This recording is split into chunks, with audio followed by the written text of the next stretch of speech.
नमस्कार विद्यार्थियों, आप सभी का स्वागत है आपके अपने YouTube channel school updates hub में।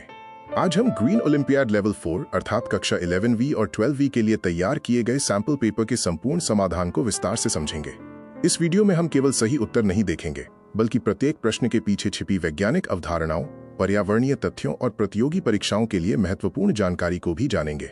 यदि आप green olympiad, NTSE, CUET, UPSC या अन्य प्रतियोगी परीक्षाओं की तैयारी कर रहे हैं तो ये वीडियो आपके लिए अत्यंत उपयोगी रहेगा। तो आइए बिना समय गंवाए शुरुआत करते हैं। इस खंड में पर्यावरण और सतत विकास से संबंधित प्रश्न दिए गए हैं। इन प्रश्नों के माध्यम से परागण, जैव विविधता, प्राकृतिक संसाधन, संरक्षण, कृषि, पर्यावरणीय संगठनों तथा राष्ट्रीय उद्यानों जैसी महत्वपूर्ण अवधारणाओं को समझाया गया है। आइए एक एक प्रश्न को विस्तार से समझते हैं। Which term is used to describe a type of pollination whereby pollen of plants is distributed by insects? Voice over. पहला प्रश्न परागण अर्थात पॉलिनेशन से संबंधित है। परागण पौधों के प्रजनन की एक महत्वपूर्ण प्रक्रिया है। जब फूलों के परागकण एक फूल से दूसरे फूल तक पहुंचते हैं तो बीज और फल बनने की प्रक्रिया शुरू होती है। प्रश्न पूछता है कि जब यह कार्य कीड़ों द्वारा किया जाता है तो उसे क्या कहा जाता है? सही उत्तर है एंटोमॉफिली। मधुमक्खियां, तितलियां, भौरे और अन्य कीट फूलों से रस एकत्रित करते समय परागकणों को अपने शरीर पर चिपका लेते हैं और दूसरे फूलों तक पहुंचा देते हैं। आज दुनिया की लगभग 75% खाद्य फसलें किसी न किसी रूप में कीट परागण पर निर्भर हैं। यदि परागण करने वाले कीटों की संख्या कम हो जाए तो खाद्य सुरक्षा पर गंभीर प्रभाव पड़ सकता है। एंटोमोफिली शब्द 2 ग्रीक शब्दों से बना है। एंटोमो का अर्थ होता है कीट और फिली का अर्थ है आकर्षण।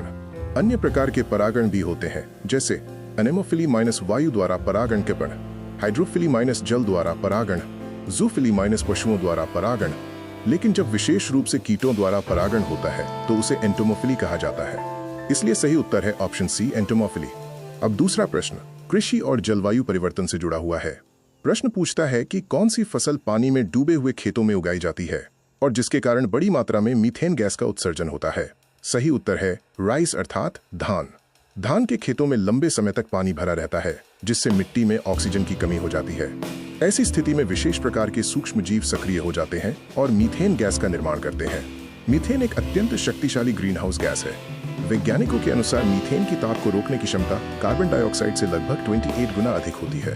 धान की खेती विश्व के कृषि क्षेत्र से होने वाले ग्रीन हाउस गैस उत्सर्जन का लगभग 10 से 12% योगदान देती है। यही कारण है कि आज जलवायु परिवर्तन को कम करने के लिए ऑल्टरनेट वेटिंग एंड ड्राइंग जैसी तकनीकों को प्रोत्साहित किया जा रहा है। सही उत्तर है ऑप्शन सी, राइस। तीसरा प्रश्न जनसंख्या पारिस्थितिकी से संबंधित है। प्रश्न पूछता है कि किसी पर्यावरण द्वारा लंबे समय तक सहन की जा सकने वाली अधिकतम जनसंख्या को क्या कहा जाता है? सही उत्तर है कैरिंग कैपेसिटी। कैरिंग कैपेसिटी का अर्थ है किसी क्षेत्र में उपलब्ध भोजन, पानी, भूमि और अन्य संसाधनों के आधार पर जीवों की अधिकतम संख्या। यदि जनसंख्या इस सीमा से अधिक हो जाती है तो संसाधनों की कमी शुरू हो जाती है। अर्थशास्त्री थॉमस माल्थस ने चेतावनी दी थी कि जनसंख्या वृद्धि संसाधनों की उपलब्धता से अधिक तेज हो सकती है। आज जल संकट, भूमि क्षरण और वनों की कटाई जैसे मुद्दे कैरिंग कैपेसिटी की अवधारणा को और अधिक महत्वपूर्ण बना देते हैं। सही उत्तर है ऑप्शन बी, कैरिंग कैपेसिटी। चौथा प्रश्न इकोलॉजिकल फुटप्रिंट पर आधारित है। इकोलॉजिकल फुटप्रिंट किसी व्यक्ति या समाज द्वारा पृथ्वी के संसाधनों पर डाले गए दबाव का माप है। प्रश्न पूछता है कि विकसित देशों के लोगों का इकोलॉजिकल फुटप्रिंट विकासशील देशों की तुलना में कैसा होता है? सही उत्तर है माइनस अधिक अर्थात हायर। विकसित देशों में प्रति व्यक्ति ऊर्जा खपत, वाहन उपयोग, औद्योगिक उत्पादन और प्राकृतिक संसाधनों का उपभोग अधिक होता है। उदाहरण के लिए अमेरिका, कनाडा और ऑस्ट्रेलिया जैसे देशों का इकोलॉजिकल फुटप्रिंट भारत की तुलना में कई गुना अधिक है। यदि पूरी दुनिया विकसित देशों जैसी जीवन शैली अपनाए तो हमें पृथ्वी जैसे कई ग्रहों की आवश्यकता पड़ेगी। इसलिए सही उत्तर है option B, A higher ecological footprint. ये प्रश्न भारत की जैव विविधता से संबंधित है। प्रश्न पूछता है कि जायंट पैंडा और रेड पैंडा में से कौन भारत में प्राकृतिक रूप से पाया जाता है? सही उत्तर है रेड पैंडा। रेड पैंडा पूर्वी हिमालय के समशीतोष्ण वनों में पाया जाता है। भारत में ये सिक्किम, अरुणाचल प्रदेश और पश्चिम बंगाल के कुछ क्षेत्रों में पाया जाता है। ये एक संकटग्रस्त प्रजाति है, जबकि जायंट पैंडा केवल चीन में पाया जाता है। इसलिए सही उत्तर है ऑप्शन बी, रेड पैंडा। अब हम अंतर्राष्ट्रीय पर्यावरणीय संगठनों से संबंधित प्रश्न देखते हैं। आईफोम किस आंदोलन का वैश्विक संगठन है? सही उत्तर है माइनस ऑर्गेनिक एग्रीकल्चर। आईफोम का पूरा नाम है international federation of organic agriculture movements. इसकी स्थापना 1972 में हुई थी। ये विश्व भर में जैविक खेती को बढ़ावा देने वाला प्रमुख संगठन है। ये संगठन रासायनिक उर्वरकों और कीटनाशकों के कम उपयोग तथा प्राकृतिक कृषि पद्धतियों को प्रोत्साहित करता है। इसलिए सही उत्तर है ऑप्शन ए, ऑर्गेनिक एग्रीकल्चर। अगला प्रश्न जीएमओ पर आधारित है। जीएमओ का पूरा नाम क्या है? सही उत्तर है genetically modified organisms. Genetic engineering तकनीक के माध्यम से किसी जीव के डीएनए में परिवर्तन किया जाता है। ऐसे जीवों को जेनेटिकली मॉडिफाइड ऑर्गेनिजम्स या जीएमओ कहा जाता है। इनका उपयोग कृषि उत्पादन बढ़ाने और रोग प्रतिरोधक क्षमता विकसित करने के लिए किया जाता है, लेकिन जैविक खेती में जीएमओ की अनुमति नहीं होती। इसलिए सही उत्तर है ऑप्शन ए। भारत का पहला राष्ट्रीय उद्यान कौन सा है?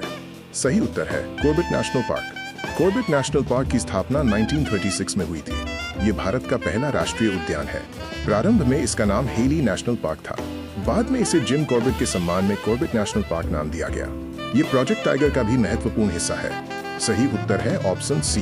कौन सा कीटनाशक कृषि में प्रतिबंधित है लेकिन मलेरिया नियंत्रण में सीमित रूप से उपयोग किया जाता है? सही उत्तर है डीडीटी। डीडीटी एक शक्तिशाली कीटनाशक है। यह पर्यावरण में लंबे समय तक बना रहता है और खाद्य श्रृंखला में जमा हो जाता है। इसके दुष्प्रभावों के कारण कृषि में इसका उपयोग बंद कर दिया गया, लेकिन कुछ विशेष परिस्थितियों में मच्छरों के नियंत्रण के लिए इसका सीमित उपयोग अभी भी किया जाता है। सही उत्तर है ऑप्शन ए, डीडीटी। ओडिशा के गाहिरमाथा तट पर विश्व की सबसे बड़ी सामूहिक नेस्टिंग किस कछुए की होती है? सही उत्तर है ऑलिव रिडली टर्टल। हर वर्ष लाखों ऑलिव रिडली कछुए अंडे देने के लिए गाहिरमाथा तट पर आते हैं। इस सामूहिक नेस्टिंग को अरीबादा कहा जाता है।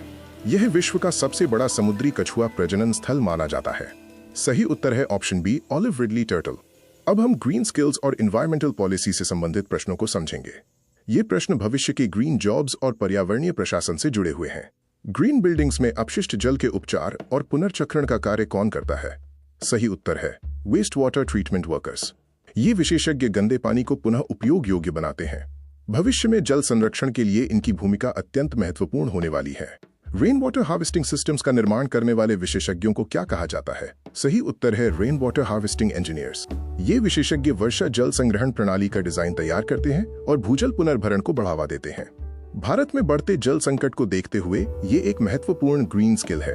भारत में धान की खेती किन एग्रो इकोलॉजिकल सिस्टम्स में होती है? उत्तर है minus all of the above.